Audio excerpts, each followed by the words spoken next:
इंशाल्लाह फिर हम असर की नमाज के बाद आपको सवाल जवाब का मौका दिया जाएगा। कुछ बात मेरे दिमाग में, कुछ और बातें भी हैं, वो भी मैं आपके साथ इंशाल्लाह शेयर करूंगा।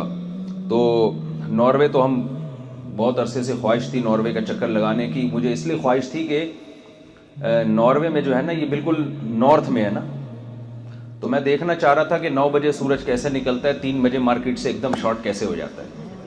आज मैंने वो मंज़र देखा, अपने घर भी वीडियो बना के भेजी कि भाई सुबह 8:45 हो रहे हैं और अभी सूरज आहिस्ता आहिस्ता तुलू हो रहा है। तो कराची में अगर ये सहूलत हो तो बहुत खुशी होगी हमें। उसकी वजह यह है कि वहाँ 12 बजे लोग सो के उठते हैं, तो बताएंगे अल्हम्दुलिल्लाह हम सुबह सुबह 12 बजे ऑफिस गए, ठीक है ना। और फिर 3 बजे, 3:15 बजे मगरिब का टाइम है।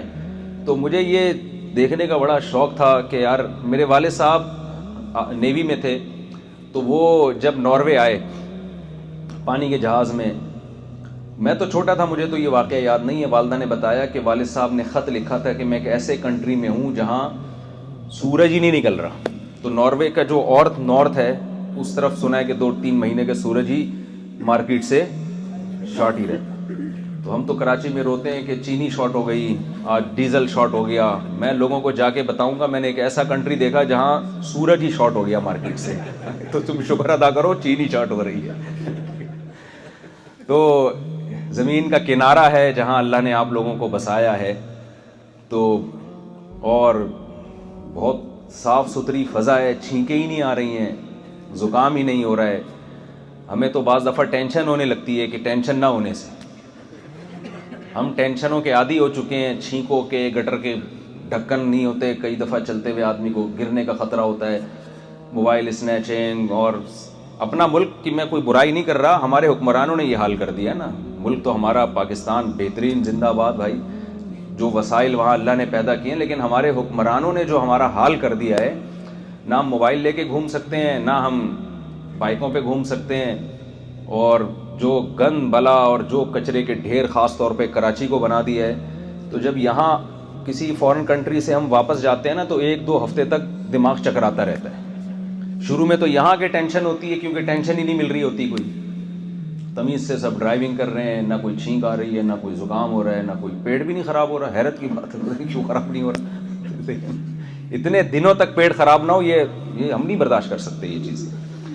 तो अल्लाह ताला आप लोगों को यहाँ आबाद रखे। एक आखिरी बात कि देखें, जब आप एक गैर मुस्लिम कंट्री में रहते हैं तो आपको यहाँ अपना इमेज बहुत अच्छा करके दिखाना है। ये गैर मुस्लिम लोग कहें कि यार मुसलमान हमारे कंट्री के हमसे ज़्यादा वफ़ादार हैं।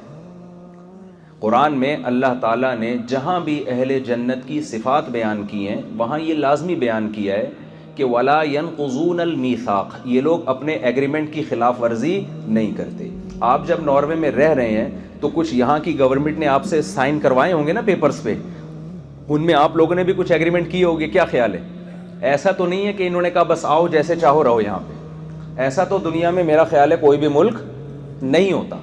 ऐसे इस घर में सिर्फ बीवी ही होती है, ठीक है ना, जैसे चाहो हंसी खुशी जिंदगी गुजारो।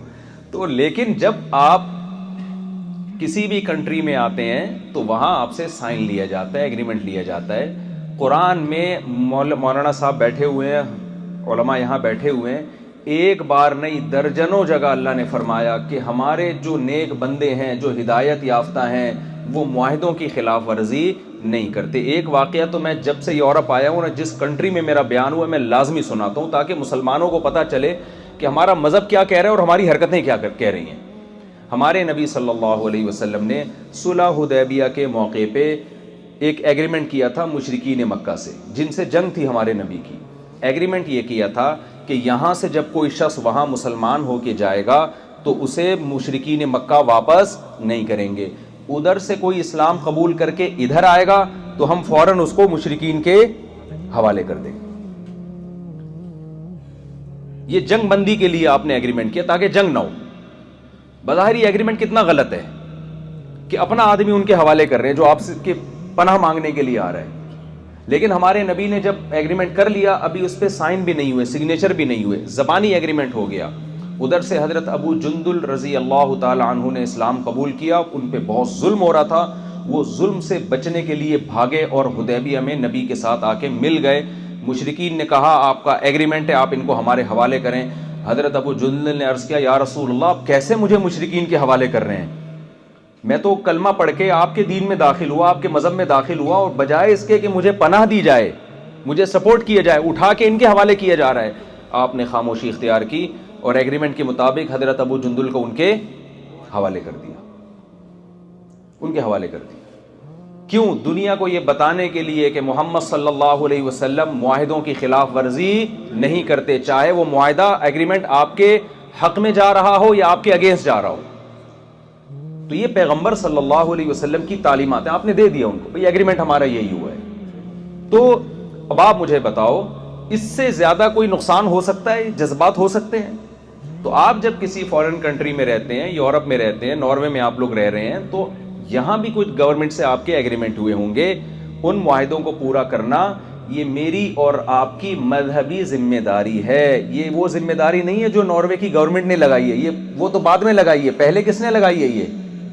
ये कुरान ने लगाई है, ये अल्लाह ने लगाई है। अगर आप मुआहिदे को तोड़ते हैं, गवर्नमेंट आपसे पूछे ना पूछे, जिस खुदा ने इस कायनात को बनाया है वो पहले आपसे पूछेगा इसके बारे में। तो इन चीजों का बहुत ख्याल किया करें। यहां पे कोई काम गैर कानूनी तरीके से ना करें, और शिद्दत पसंदी वाला रास्ता अगर आप यहां इख्तियार करेंगे तो उस रास्ते से आप ही को नुकसान होगा, उससे इस्लाम को नुकसान होगा, उससे इन्हें कोई नुकसान होने वाला नहीं है, आपको नुकसान होगा।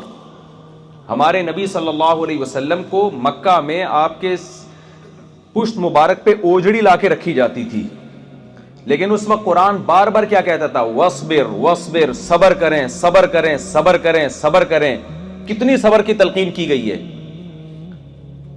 इदफा बिल्लती ही अहसन, इनकी बद अखलाकी का जवाब आप अच्छे तरीके से दें। फ़इज़ल्लज़ी बैनका व बैनहु अदावतुन कअन्नहु वलियुन हमीम, ये अगर ज्यादती कर रहे हैं आप अखलाक से पेश आए, उसका नतीजा क्या निकलेगा? कुरान कह रहा है जो तुम्हारा जानी दुश्मन था, अल्लाह उसके और तुम्हारे दरमियान बेपनाह मोहब्बत पैदा कर देंगे। तो यहां आपका जो रवैया है, जो आपका लाइफ स्टाइल है, वो ऐसा होना चाहिए कि यहां की गवर्नमेंट कहे कि यार मुसलमान हमारे लॉ को भी फॉलो करते हैं, मुसलमान हमारे लिए खतरा नहीं है, मुसलमान हमारे लिए एक अच्छे शहरी बन के दिखा रहे हैं। अगर इसके अलावा कोई और तरीका आपने इख्तियार किया तो इससे मैं ये समझता हूं कि इस्लाम की जर्रा बराबर भी खिदमत होने वाली नहीं है। इससे वक्ती कुछ इंसान को फायदे हासिल हो जाते हैं, लेकिन रिजल्ट उसका अच्छा नहीं होता। तो अल्लाह ताला से दुआ है कि जो कुछ कहा सुना, अल्लाह ताला हम सबको उस पर अमल। हमारे लिए खतरा नहीं है, मुसलमान हमारे लिए एक अच्छे शहरी बन के दिखा रहे हैं। अगर इसके अलावा कोई और तरीका आपने इख्तियार किया तो इससे मैं ये समझता हूं कि इस्लाम की जर्रा बराबर भी खिदमत होने वाली नहीं है। इससे वक्ती कुछ इंसान को फायदे हासिल हो जाते हैं, लेकिन रिजल्ट उसका अच्छा नहीं होता। तो अल्लाह ताला से दुआ है कि जो कुछ कहा सुना, अल्लाह ताला हम सबको